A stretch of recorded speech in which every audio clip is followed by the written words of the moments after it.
So, what can you do with your airframe and power plant rating?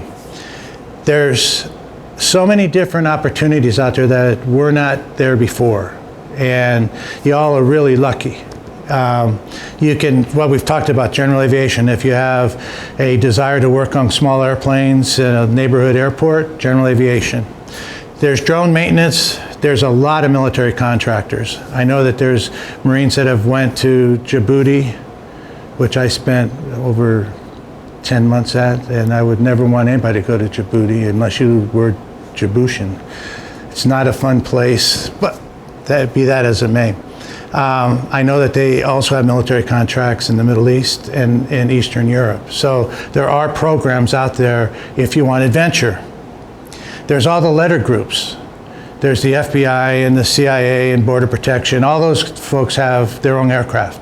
So there's that type of work for you. Police, LAPD pays their beginning A&P mechanic helicopter technicians $90,000 a year to start. That's the highest paid in any place I've known.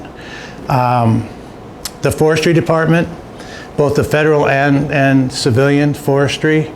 If you want adventure, the forestry one too, they have outposts. Central Wyoming, there's an outpost. The town is 75 miles away, and they have a helicopter, a base with trailers, and you stay there for 30 days, then you're off for 30 days. Or they come in for 45 days and you're off for 30 days. During the fire season, so they can instantly respond to somewhere where there's a fire. And that's in Montana, it's in Utah. If you want adventure, you're single and you want to be out there, there you go. There's corporate.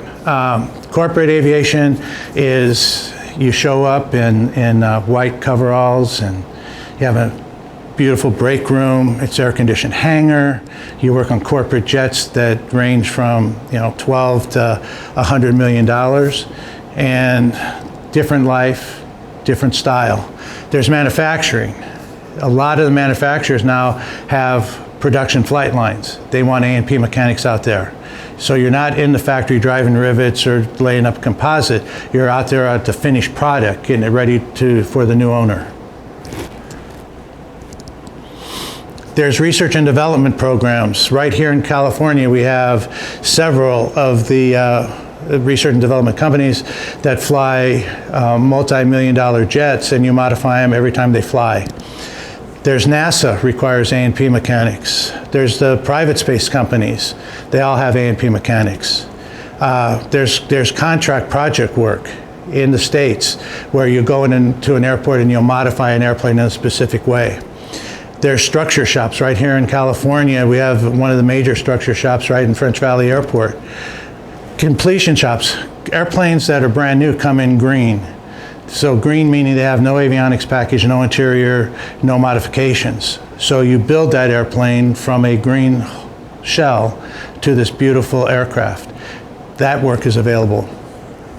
Experimental aircraft manufacturing. There are hundreds and hundreds of experimental aircraft manufacturers in the United States. All of them require A&P mechanics. There's composite. If you're a composite technician, you've got a leg up on almost everybody else. There are so many composite needs out there that haven't been met. So if you spent your career here working on composites and you've whined every day because it's just working on composites, guess what? You will be hired when other people won't. So you've got a good leg up. There's avionics shops for all you guys that are electricians, avionics. There's the actual repair of the avionics, then there's avionics modification install shops where we just had new ruling where you had to have new avionics in your aircraft or you had to ground your aircraft. Those shops are busy. There's the airlines. There's the FAA as an FAA inspector if you're a senior Marine, and there's also work on our aircraft. We have 3 bases, one in Oklahoma that does most of the work. We have other places. Air ambulance work, the private forestry contract, what I said, and the humanitarian work and relief and development work. I spent 13 years in 54 different countries doing relief and development work. So you're out there doing this stuff. It's not the best pay, but if you're single or if you don't have a lot of kids or if you can be in the management position where you go in, make sure everything is right, and then come back out, then that job is for you.